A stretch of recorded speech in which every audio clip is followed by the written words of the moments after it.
avec eux. Éric Woerth, sur les grands sujets, les leaders de l'opposition interviennent en ordre dispersé, c'est-à-dire même en désordre. Par exemple, on se demande quelle est la politique alternative, s'il y en a une, des Républicains face à la vague migratoire qui va durer. Est-ce qu'il faut accueillir des réfugiés politiques en plus grand nombre ?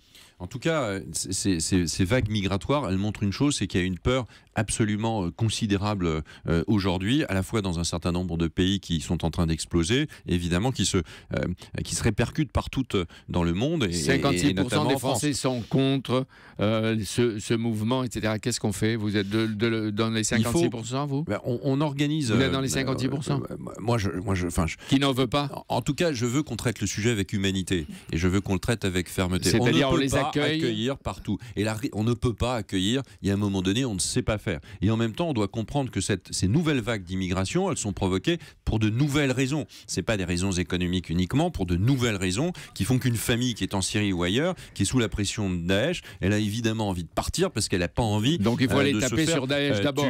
Donc il faut déclencher la guerre à Daesh sur le plan international. Je ne comprends pas pourquoi ce n'est pas fait. Et je trouve que la France, elle est particulièrement silencieuse sur ce sujet. Mais enfin, il faut parler avec les pays arabes, il faut parler avec les États-Unis, il faut parler avec... Oui, bien pourquoi sûr. la France ne va pas aller toute seule ? Mais bien sûr que non. Et quand vous dites Daesh, est-ce que vous dites qu'il faut envoyer aussi des hommes au sol ?